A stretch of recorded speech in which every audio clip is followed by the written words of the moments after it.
I welcome very distinguished people, very good friends of Fela, who continues to be an amazing source of pride for this country. The discussion today is a very auspicious discussion, and the reason is very obvious. I do know that many of you distinguished audience who have come to be part of this discussion are as interested as anyone should be about the state of Nigeria at 100. This is the centenary year of our nation, and it is definitely a historical moment for all of us that are alive at this time. There are not many people in this hall who could have been alive at that time that the amalgamation happened, or is there any such privileged being so we can celebrate them? Or somebody is claiming to be 100 over there. I don't think so. Anyway, but the fact is that the average age of nations around the world is said to be 159 years. In the case of a country like America, I think last year it was the 238, or the 200 and, I think so, yes, 238. This year, 238. Last year they were 237. And last July they were 238. The age of a country is important to the extent that those who try to connect historical facts, political facts to economic development always try to understand how to situate the coming together of a nation with the outcome that the nation manages to achieve over time. In the case of Nigeria, one of the things that people talk about a lot is the basis of our becoming an entity known as Nigeria. And in a way that shows sometimes the regret of some of the people who focus on the emergence of the entity called Nigeria. They try to be almost farcical about it by saying, oh, well, you know, it was something that was put together by the girlfriend of somebody. So, an allusion to the fact that Miss Flora Shaw, who ended up becoming the wife of Lord Lugard, was a journalist who, in the course of her write-ups about Nigeria, talked about Nigeria as Niger area. And so today, by focusing on that concept of the Niger area and what it really portends for us as citizens as well as friends of Nigeria, it is necessary that I should introduce the conversation that we would be having from different lenses that would be carried by the speakers that are with me today, from a perspective that sort of gives us some basic insight. One insight that is important is that history tells us that our territory was a vast territory, and that it's around the Niger area, everybody knows that, with people of varying ethnicities, cultures, kingdoms, and empires. There was the Benin Empire, the Lower Niger kingdoms, popularly referred to as the Oil Rivers, the Fulani Empire of Zoj, later referred to as Sokoto, and the Kanem Ronu Empire, the Oduduwa Empire of the Yoruba, the Arochukwu Empire of the Igbos, and the Abo Empire that sprang from the Benin Empire. Amalgamation of Nigeria began in 1883 with the merging of the Oil Rivers Protectorate with surrounding territories from the Niger Coast Protectorate. In 1897, the defeated Benin Kingdom was amalgamated with the Niger Coast Protectorate to form the Southern Protectorate. In 1906, the colony of Lagos was merged with the Southern Protectorate to form the colony and protectorate of Southern Nigeria. And as I said, Miss Flora Shaw, who was a journalist with the Times newspaper on colonial affairs, had written an article and suggested the name Nigeria for all the territories around the River Niger, that is the Niger area. In 1902, Miss Flora Shaw was married to Frederick Lugard, who at that time was the High Commissioner for the Protectorate of Northern Nigeria.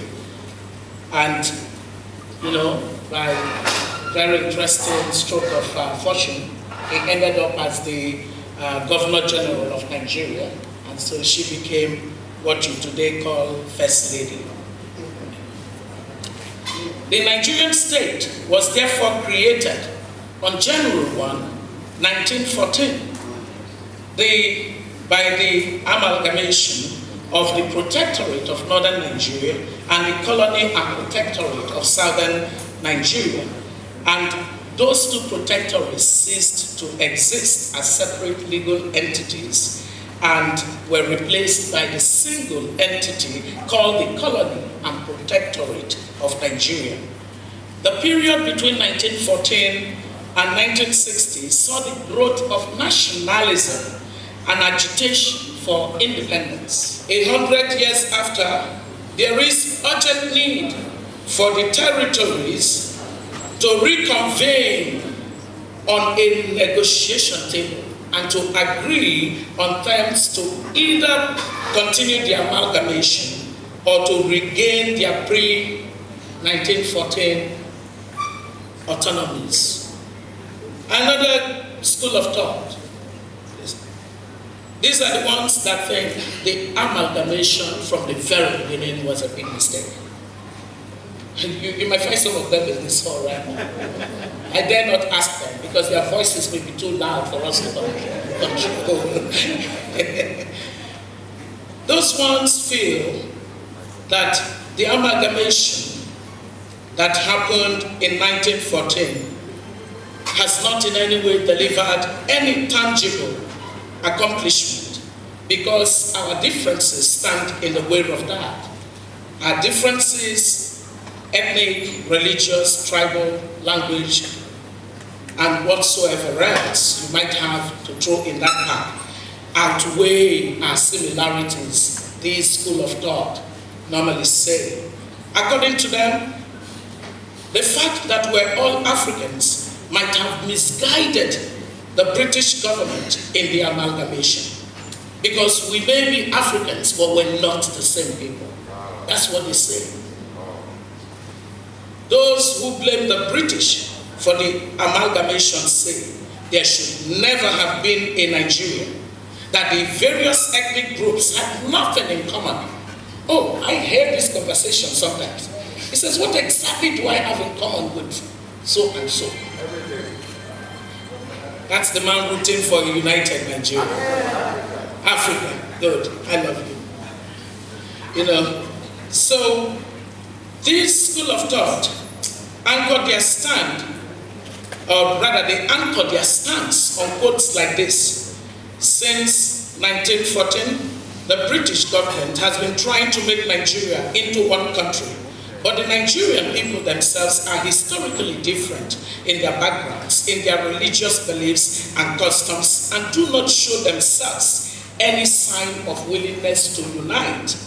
Nigerian unity is only a British intention for the country.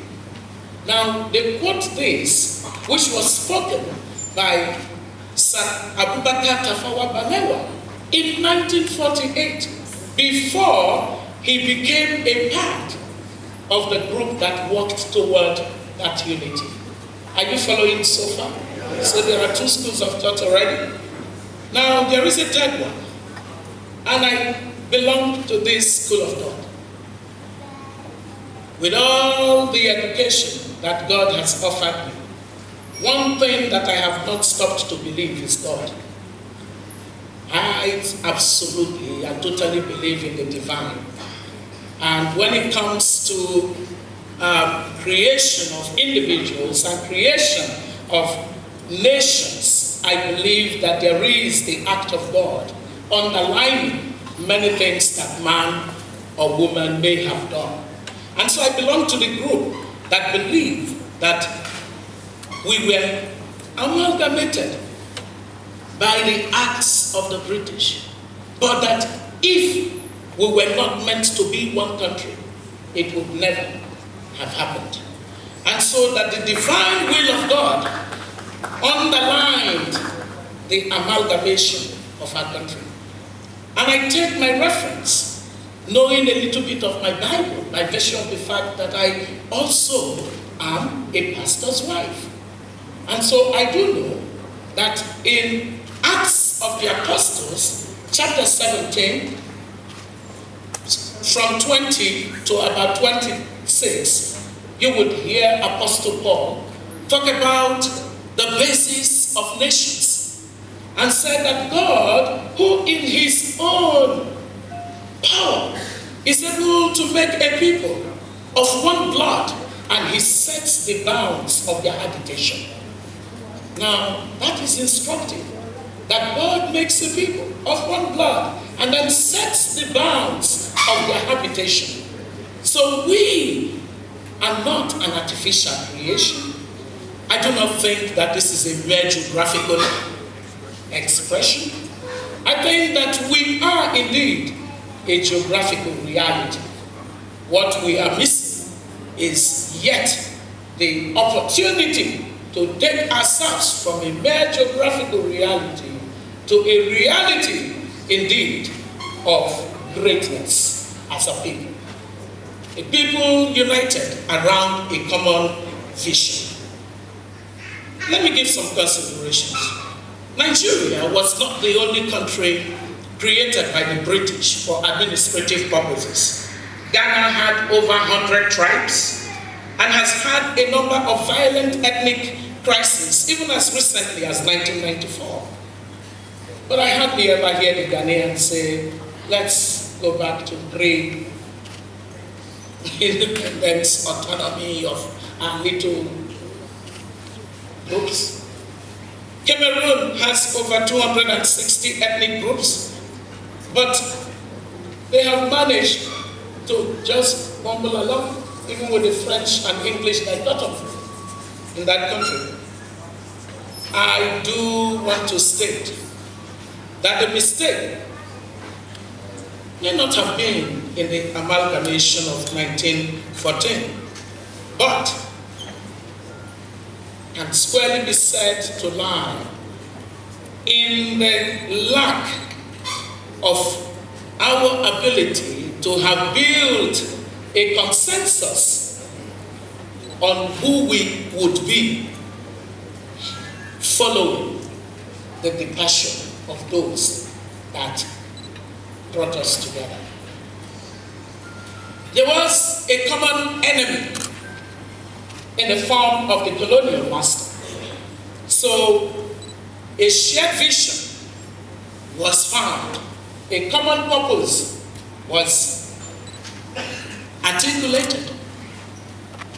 Absent of that, and following independence in 1960, there was no new discussion to forge the basis of the unity that was necessary to drive the building of a people that were disparate into a united set of people with a common vision and purpose. Ladies and gentlemen, it is sad that years after the amalgamation, some people are forced Because we must embrace the truth. Some people are forced by the evidence of the dissatisfaction that the amalgamation has presented to question the basis of the amalgamation. These set of people, including me sometimes, would look at the things that divide rather than the things that unite us. But then, the earlier we agreed that it is worth it to be a part of a big nation, of a big country called Nigeria, than to be the Lord of the things that actually unite us and should force us into forging a national identity and vision of unity.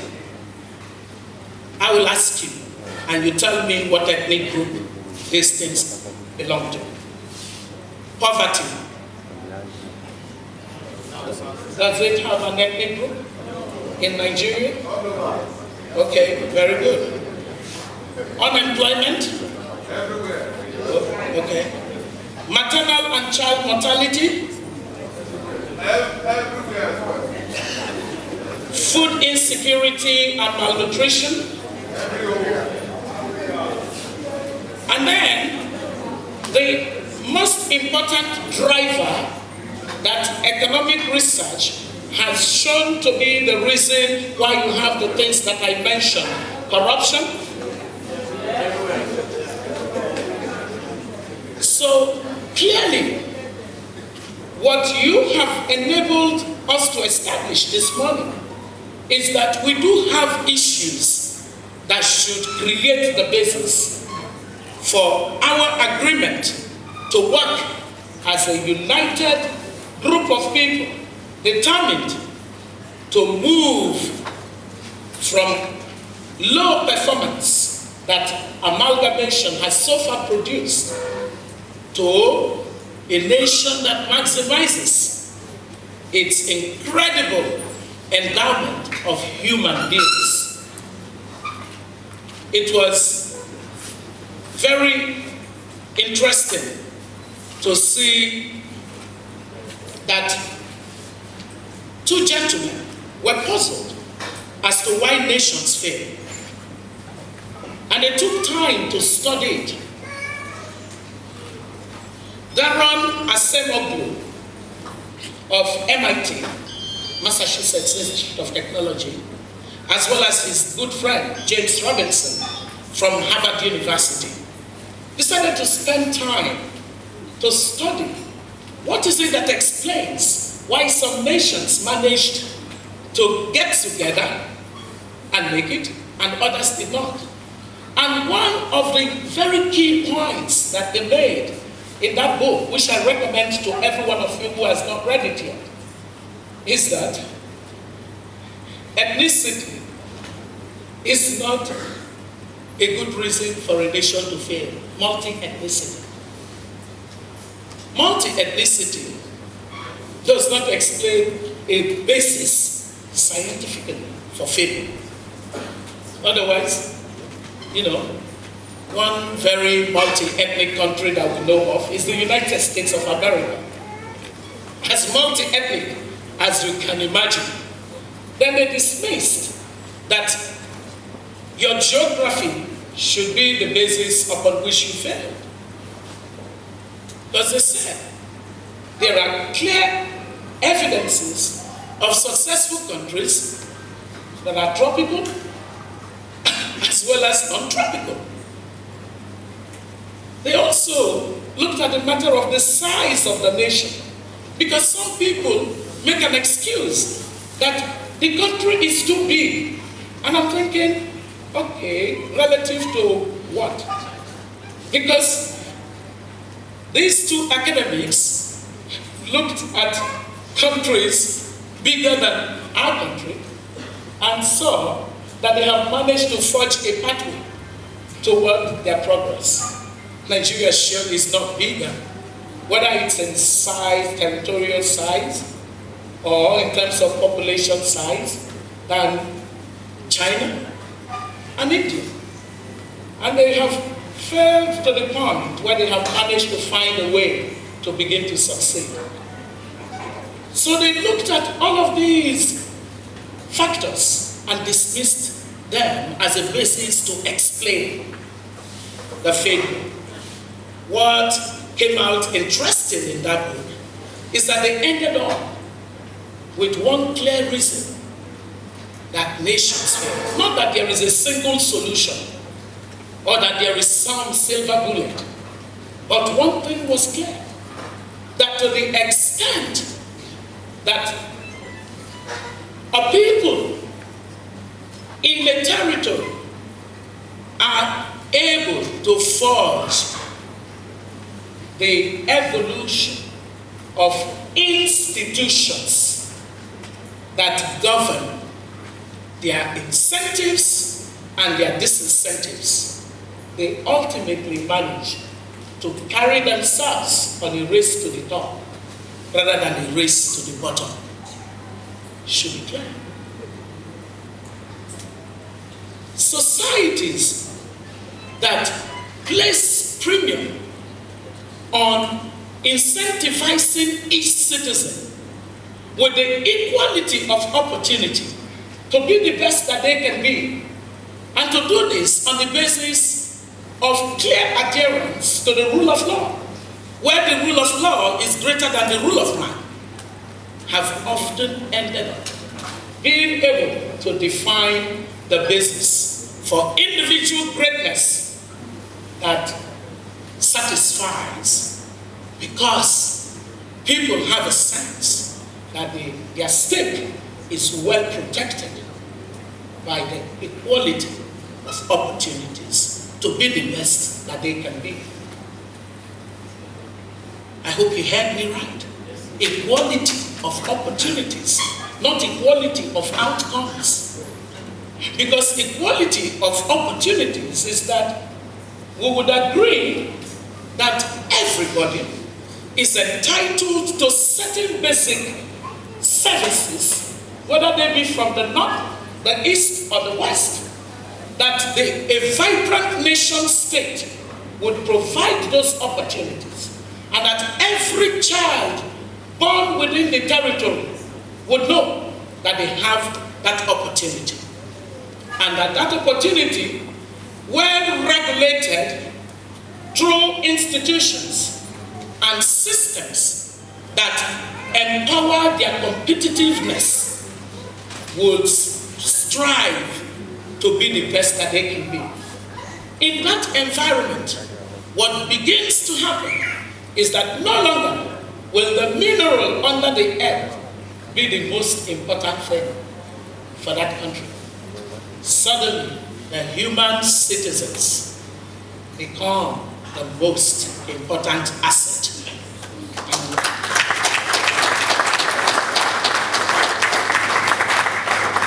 So,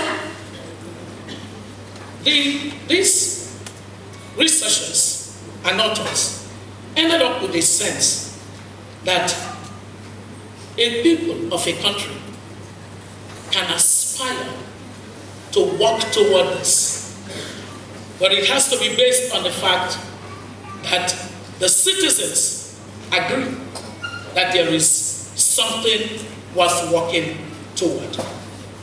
And that's the basis upon which I would end.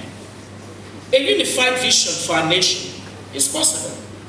It is possible to agree that accountability, transparency, good governance, the key elements that build into participation, responsiveness of the state, can bring an amalgam of those who actually know that Nigeria is only a few heartbeats away from becoming a nation, because many of the citizens can't wait for that to be so, provided it will be on that clear agreement that equality of opportunity would drive our relationship.